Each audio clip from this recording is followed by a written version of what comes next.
Greetings, people of the internet. This is Scott with CircWorks, and this is Pro versus Con, pro tips for conventions. So if you're looking to exhibit at a Comic-Con, an Anime Con, or any kind of specialty pop culture event, and you're looking for a little help, a little advice, well, you've come to the right place. I'm going to show you a few things that I've learned. And like I always say, a little bit of a disclaimer, there's a million ways to do this. My way is not the be-all and end-all of how to do this stuff. If you have your own ideas, I'd like to hear them. So it's always good to share advice and get ideas from other people. This is how I do things. This is what kind of works for me. So I'm letting you in on that. And again, you can take with that what you want. You can run with it, take it with a grain of salt, whatever you want to do. But this should give you a little bit of a starting point. So what we're going to talk about today is booth setup, table setup. I've done artist alley tables, and I've done like larger booths.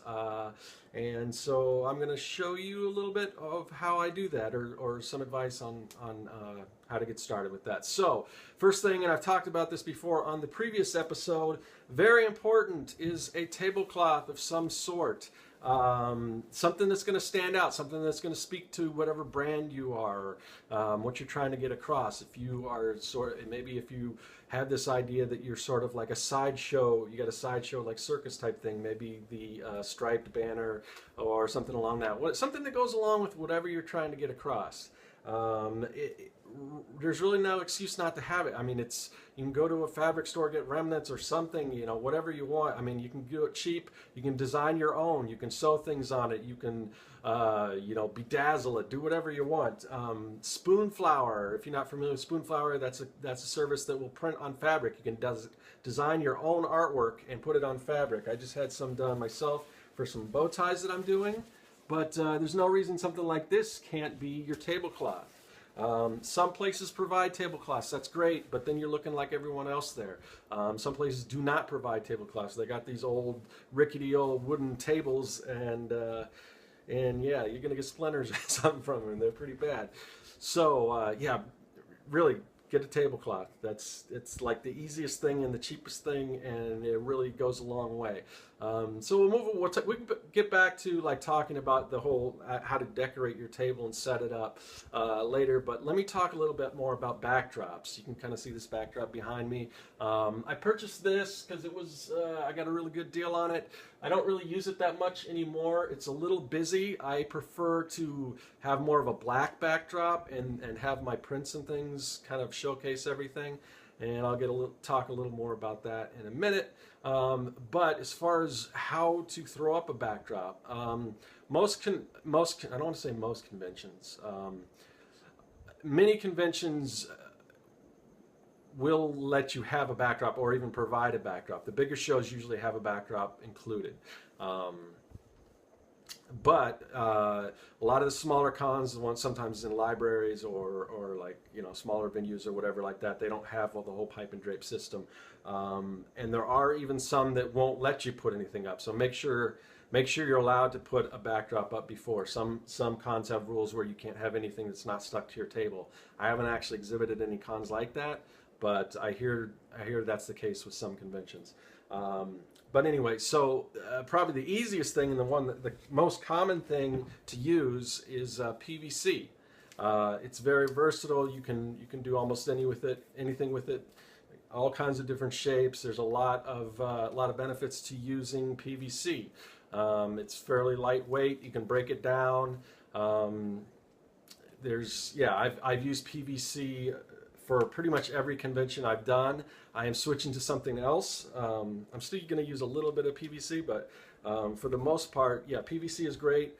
And there's tons of like diagrams and things online on how to set up a PVC type structure to do everything with. Let's see, talked about some of the benefits of PVC. I guess some of the drawbacks. Sometimes they can come apart. They usually stick together pretty well. But if you want, what you could do, what I've done, because I've built some real elaborate structures. If you kind of see what I've got here with all these pipes, I've had displays that kind of go like zigzag on all you know, crazy like that. And sometimes they twist and everything like that. It becomes a problem. But what you can do is if you drill like a little pilot hole in one of these things here and just put a screw right through it, and then it's not going anywhere, you know. So that's one thing you can do with PVC. What else can we talk about? So yeah, PVC. Some other things that you can use as a backdrop is grid wall. I've never used grid wall. I don't have a sample to show you what it looks like, but it is kind of like it sounds. It's like a wall that's a big grid, and it's very sturdy, and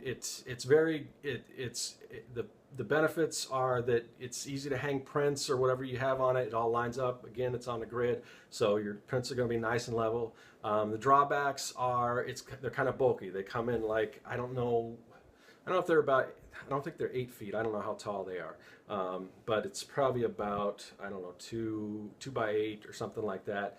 These panels, and you can get them where they have wheels and they can roll around, and that's a benefit. You know, you can roll them in and out, but they are pretty bulky and they don't break down lower than, you know, these whatever 2 by 8 sheets there are. So I've seen a few people using the grid wall. It's not that popular, probably because, like I said, it's kind of bulky, and when you're traveling and stuff, that becomes a problem. One thing similar to that you can use is these modular storage boxes. And I haven't used any myself. I've seen a lot of people use them. These are really popular at shows. And the benefit is they break down into little flat squares, and you just build these cubes. And the drawback is that you can't really, they're not really, I don't think they're really sturdy enough where you can have something behind you. So they pretty much have to be set up on the table, which a lot of people do. My personal opinion, I don't really like to be boxed in. I like to kind of be free where I can kind of move around, and I don't want to be like in this little cave, this little window. And oh, hi, how you doing? I'm way back here. But a lot of people do that, and you don't have to. I mean, you don't have to go up and over and all that stuff. You can just stack a few here or there or whatever. But yes, really popular. If you don't have a problem kind of being closed like that, then that might be the way to go. You can put prints, you can store things in because they're, you know, they're like little cubes. You can put your whatever items you have in there. So these, and you can buy these at, you know, I think they sell them at Target or Walmart or whatever. These what are they're like wire storage cubes. So what else? Something that I would really recommend getting, and this is kind of the system that I am switching over to, are the photo lighting stands that photographers use. And you'll see these a lot at conventions. They're becoming a lot more popular now, and a lot of people are switching to this over PVC. A little bit more of an investment as far as money. I've seen them fairly cheap by other brands other than the one that I use, but I can't really vouch for those. But what I use are these. The brand is called Ravelli, and I'll leave links to all this stuff so you can find it online. So they're very sturdy, very compact. You can go super high with these things. I think I paid for a set, one of these sets. I think they're around 130 off of Amazon. I got them. They have another one that's less than $100, and it's pretty good too. This one will go 15 feet high. Some places don't let you go that high, but in the event that I do, I like to go as high as I can. So yeah, there are a lot of benefits to these things. They're really easy to prop up. You just kind of pull them out like this, set them down, and then there's crossbars. Let's show you these here. Oh, wrong side. They just kind of fit like that, twist, and then they lock. So this is kind of what I'm switching to, and you can set both of these up on either side. You can run your crossbar across, and whatever you want to do. If you want to put a curtain, I use these blackout curtains. You know, they're curtains, so they've got a little hole for a rod. Just string those along there, or whatever banners you have or whatever. Works great. You can hang prints off them, whatever you want. And you can set them on the ground. You can go high without even a ladder. I've mentioned this before, but what you can do is just gradually, let me see if I can move these down. You can see. All right, just gradually push these up, and lock them, and let's see, they just twist, and just do it in, you know, a foot or a couple feet at a time on each end until you gradually moving your background up like that. There are some drawbacks to these. Most notably the footprint. They do take up a lot of space on the floor because they have to telescope out here. If you bring them all the way to the bottom, it's a pretty wide footprint, which can run into problems. You can, let's see, hold on a second. Sorry for being so close up.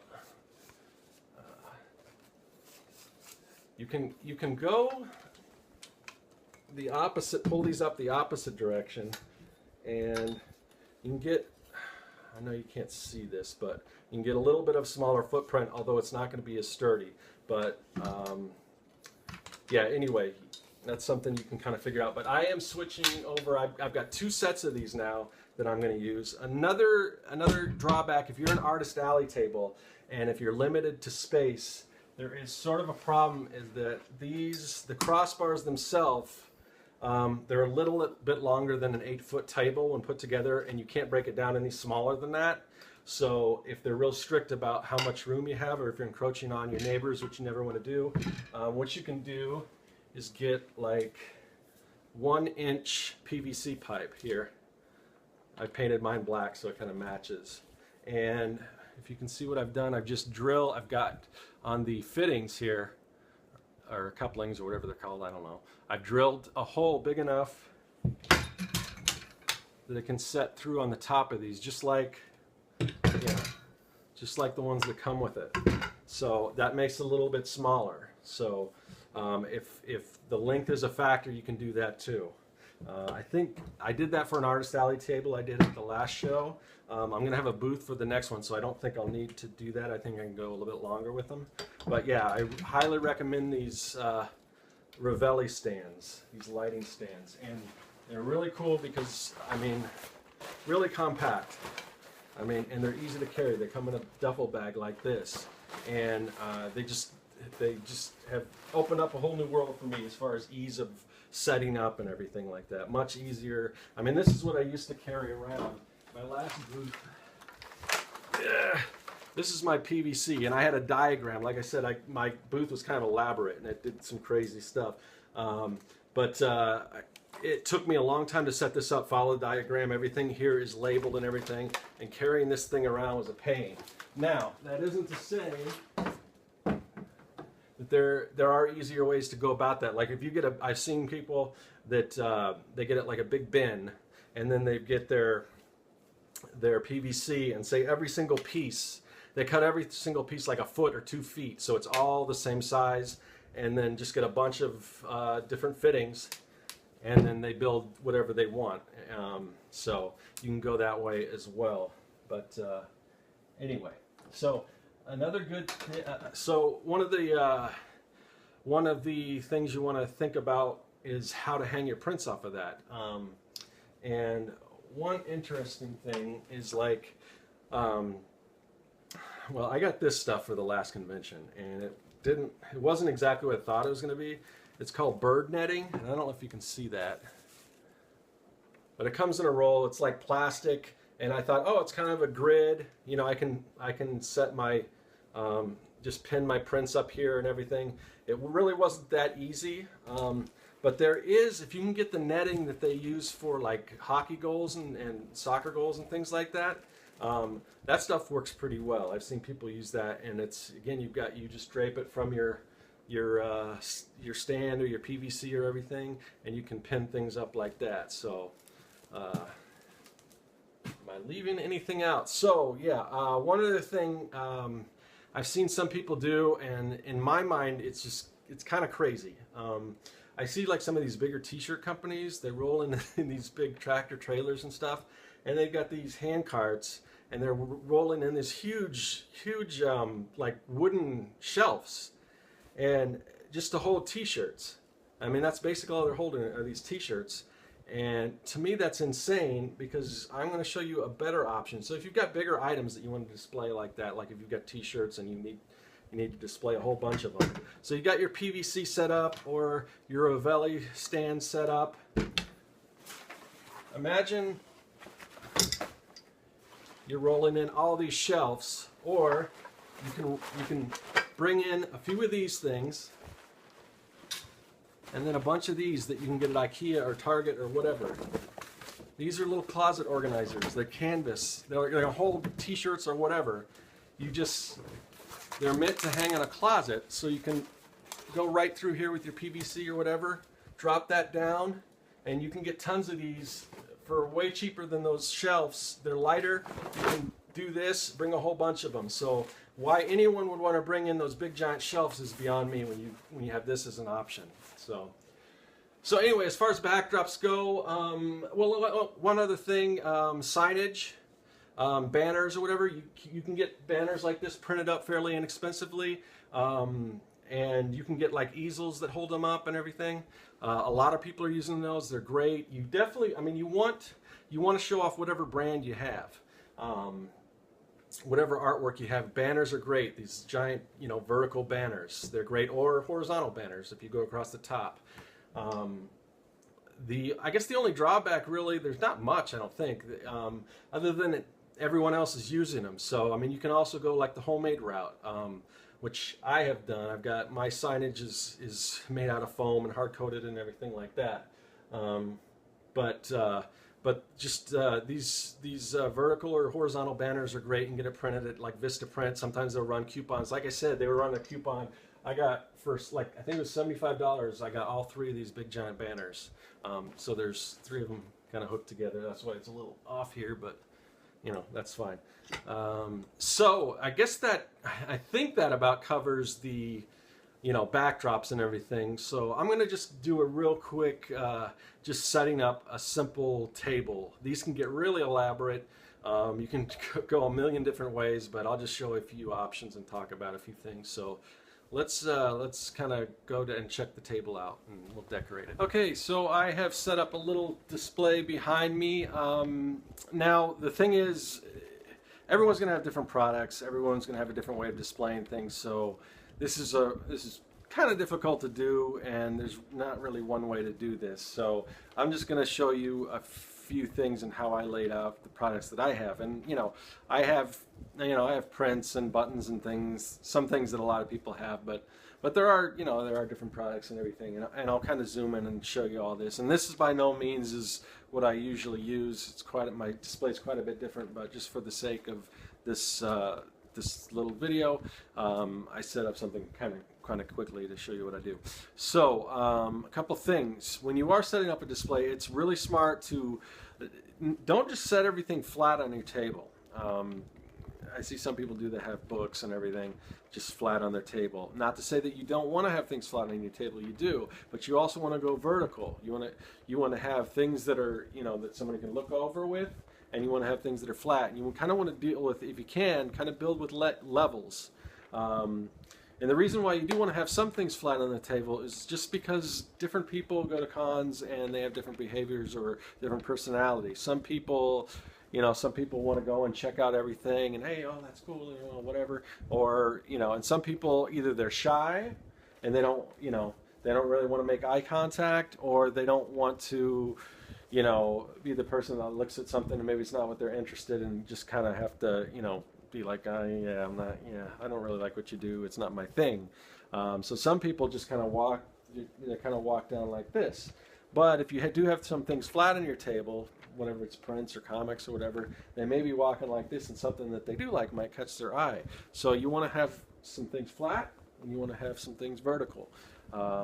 Just a general rule of thumb. I think that applies to most things. It's, across the board. It's pretty wise way to do things. And like I said, I try to build things up with layers and everything. For this particular display, I mean, I usually have prints behind me, and like one of the reasons, like I said, I don't use this particular backdrop anymore is it's pretty busy. And so say I have a print like this, fairly colorful print.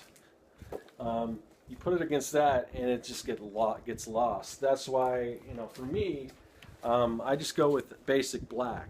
And also it goes the same not only with something busy like this, but also if it's open behind it, because you never know what's going to be behind you. And if people are looking, I mean, your prints, if there's a lot of space between them, if they're seeing what's behind them, if there's lights or other things going on.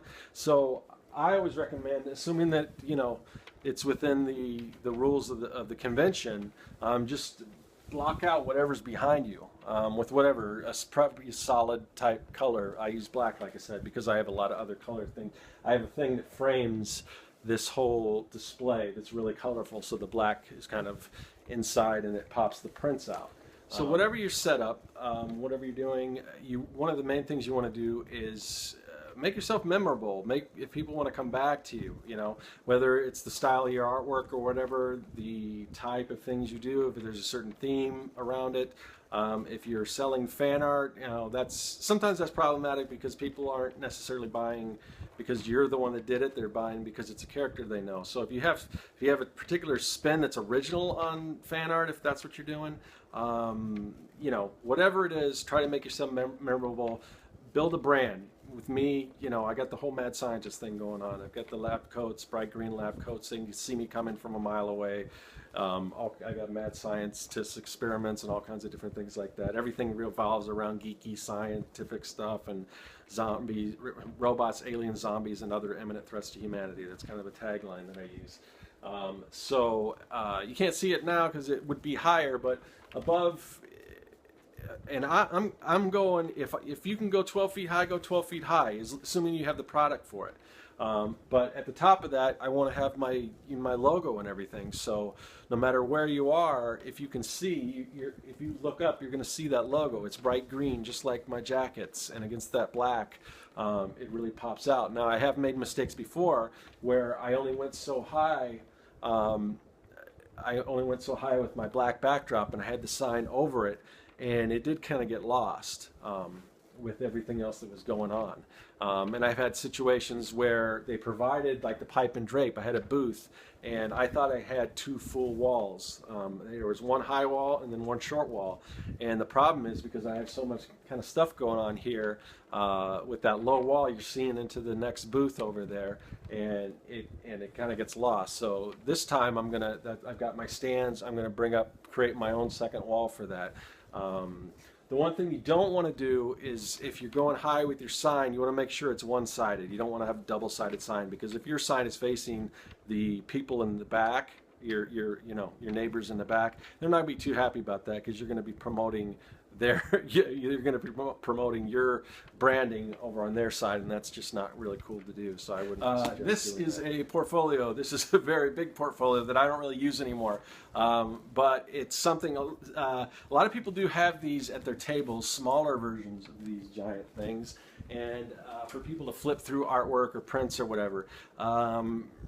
With me, for prints, I prefer to have, like I said, have prints up on the wall where people can see them.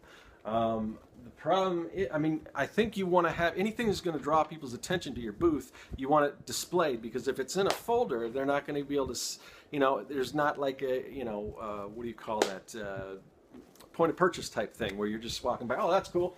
What is that?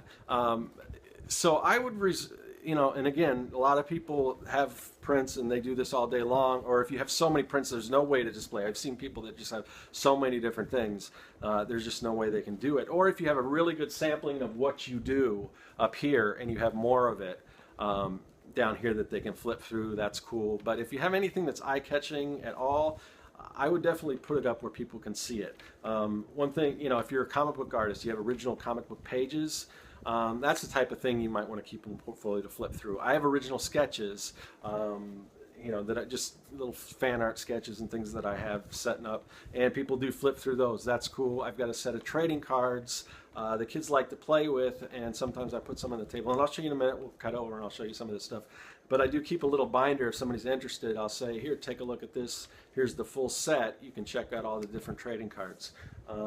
So stuff like that. But I wouldn't put any of your best stuff in a portfolio that's put away. Again, people do like looking through that, but the trick is you got to get them to your table before you can do that.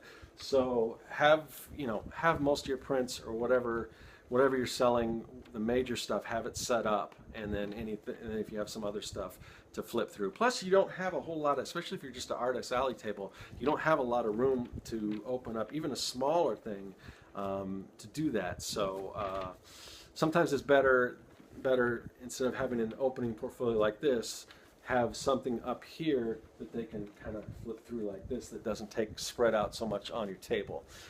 So with that, let's look at the table, and I'll show you what I set up. And all right, so this is just my quick down and dirty setup here, and I'll kind of zoom into some things here so you can check it out. So these are my sketches. One very important thing is you can see, let me zoom back, you see all those bright green things, all those price tags? You definitely want to have your price tags displayed. You don't want people having to ask how much it is, because people don't really want to ask, because what if it's too much? You know, ooh, they don't want to give you that. But if they can see what it is, then they, in their mind, they can say, oh, that's, yeah, I can afford that, or that's a little too pricey for me, or whatever. But you want to have that stuff displayed prominently. So anyway, so I've got some sketches here. And again, people can kind of flip through these things. They can check out the different sketches and everything. That's one instance, like I said, that's good for people to flip through, because there's no way I'm going to display all this stuff. I sell a comic book called Young and the Dead. I've got a big display. It's up here. This is what I'm talking about with levels. You've got a little promo here, and usually I'm missing a piece here, which I didn't realize till now, that has a little tagline for the comic, so people know exactly what it is. It's Kids versus Zombies. It's Goonies meets Night of the Living Dead. So right away people know what that is, so you don't even have to ask. And then down here at the table, like I said, again, flat, I've got more of the comics that people can look through. Say, oh, that's cool, whatever. Or just like I said, if they're walking by like this, they can stop. Down here, I've got some other mini comic versions. These are like the deluxe artist editions of the comic. Up here, I've got my little CircWorks lab products, which are little science experiments that you can do. Each one comes with a print. So again, I've displayed this vertically. I've got the sign there so you can see what's going on. I've got each one of the prints and the corresponding science experiment that comes with them up here. And then down below, I've got the packaging and everything, so you can see you've got the growing brains, you've got the green slime and the space slugs and everything. And it's tactile. You have things like here so people can pick up, check it out. Ooh, it's gooey, whatever. You can throw it at a wall, it'll stick. Or I even have kids that come by, want to know if they can open up the slime and play with it. Sure, whatever, you know. I want interactivity. So, and speaking of that, we've got my mix and match monster trading cards, which are, these are just different monsters. We've got Robots of Oz. We've got classic monsters, and I've got a new set coming out with which are Greek gods and goddesses. But you can combine these and just build your own creatures, And kids always come by the table, they build these, and Mommy, Daddy, I want some of these. Or, if you're young at heart and you're an adult, you might want to pick up some too. And again, like I said, here's another thing to flip through. You can see all the different, all the different trading cards. Got buttons set up here. Again, the magnets, it's a weird thing.